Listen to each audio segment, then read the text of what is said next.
बच्चों, हमारा जो चैप्टर चल रहा था प्राकृतिक संकट एवं आपदा, उसका अगला टॉपिक आज अपन जो है भारत की प्रमुख आपदाओं के बारे में पढ़ रहे थे। उसका अगला टॉपिक बच्चों जो है सूखा, वो आज अपन इस वीडियो में शुरू करेंगे।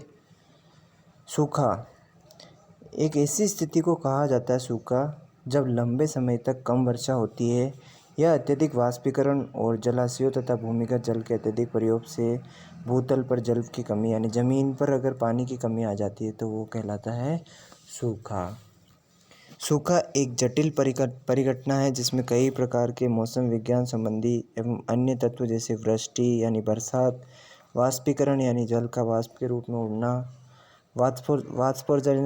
वाष्पोत्सर्जन जो यानी कि भाप उड़ना, भौम जल, मृदा में नमी, जल भंडारण, भरण, कृषि पद्धतियाँ, विशेष रूप से उगाई जाने वाली फसलें, सामाजिक आर्थिक गतिविधियाँ आदि को इसमें सूखे के अंतर्गत शामिल किया जाता है।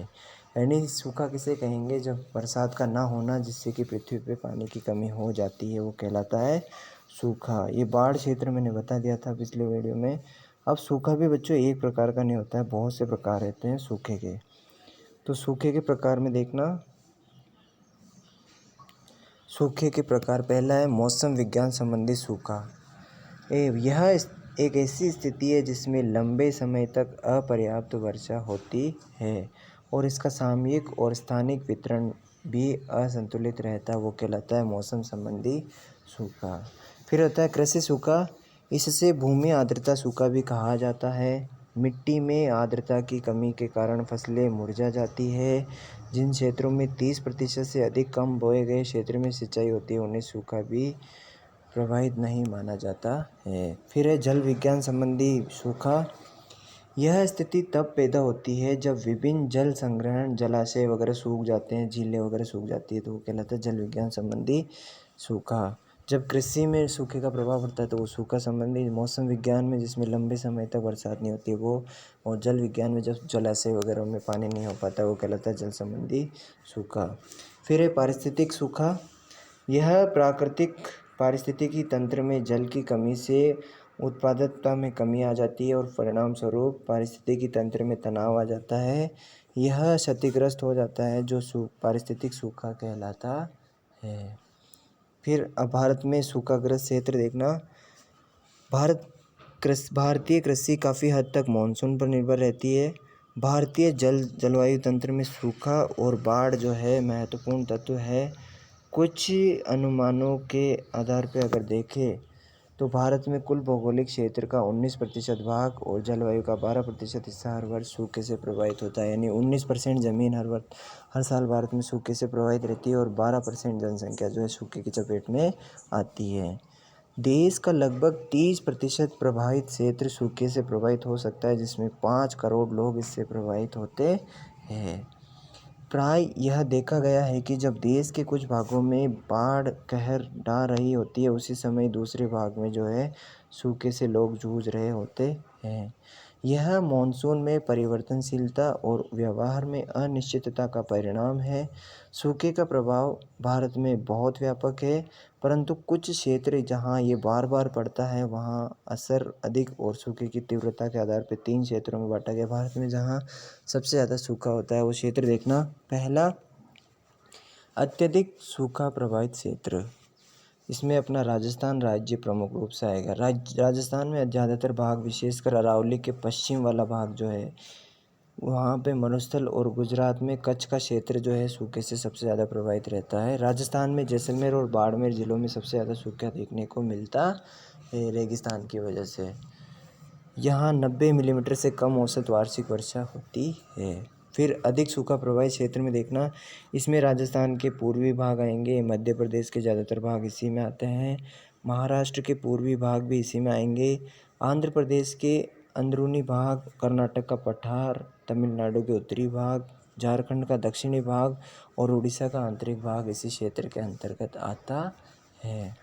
फिर मध्यम सूखा क्षेत्र में देखना, इस वर्ग में राजस्थान के उत्तरी पूर्वी भाग, हरियाणा, उत्तर प्रदेश के दक्षिणी ज़िले, गुजरात के बचे हुए ज़िले, कोंकण को छोड़ करके महाराष्ट्र, झारखंड, तमिलनाडु में कोयम्बटूर पठार और आंतरिक कर्नाटक शामिल है। ये सभी भारत के मध्यम सूखा प्रभावित क्षेत्रों के अंतर्गत आते हैं। अब सूखे के परिणाम देखना।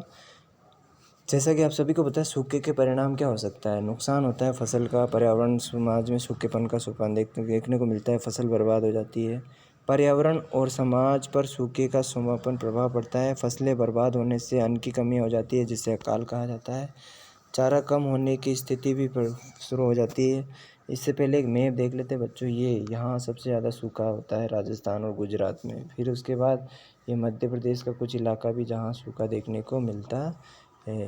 ये कर्नाटक वाला क्षेत्र जो बताया था, यहाँ पे भी सूखा अधिकतर देखने को मिलता है, जिसमें चारे की कमी वाला जो अकाल होता है उसको तृष्ण काल कहा जाता है। चारे की कमी वाले का जिस अकाल में अगर चारे की कमी हो जाती है तो उसे तृष्ण अकाल कहा जाता है। जल आपूर्ति की कमी वाले अकाल को जल अकाल कहा जाता है। 3 परिस्थितियाँ मिल जाए तो उसे त्रिकाल, यानी जिसमें अनाज, पानी और चारा तीनों ही चीज़ों की कमी हो जाती है, उसे कहते हैं त्रिकाल। यानी तीनों चीज़ों की कमी जिस अकाल में देखने को मिलती है। फिर जो सबसे अधिक विध्वंसक होती है, सूखा प्रभावित क्षेत्रों में वृहत पैमाने पर मवेशियों यानी जानवरों और अन्य पशुओं की मौत हो जाती है। मानव प्रवास एवं पशु पलायन एक सामान्य परिवेश है। पानी की कमी के कारण लोग दूषित जल पीने के लिए बाध्य हो जाते हैं। इसके परिणाम स्वरूप जो है पेयजल संबंधी बीमारियां जैसे आंत्रशोथ, हैजा और हेपेटाइटिस हो जाता है। सामाजिक और प्राकृतिक पर्यावरण पर सूखे का प्रभाव तात्कालिक एवं दीर्घकालिक होता है।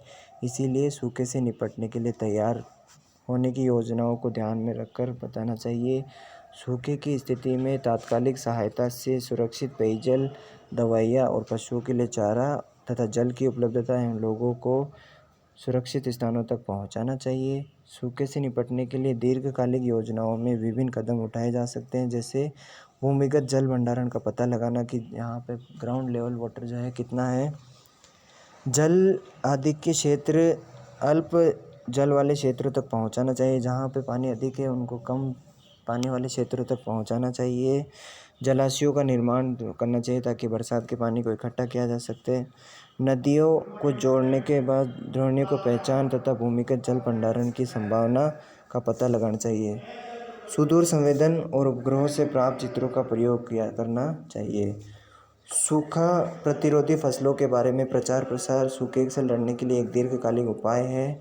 वर्षा जल संग्रहण को जो है सूखे का महत्वपूर्ण कदम माना जाता है, यानी जितना हो सके बरसात के पानी को अपने को जो है वेस्ट बहने से रोकना चाहिए, तभी अपन सूखे से लड़ सकते हैं। अगली जो है हमारी भूस्खलन प्राकृतिक आपदा, उसको अगली वीडियो में अपन पढ़ेंगे। धन्यवाद।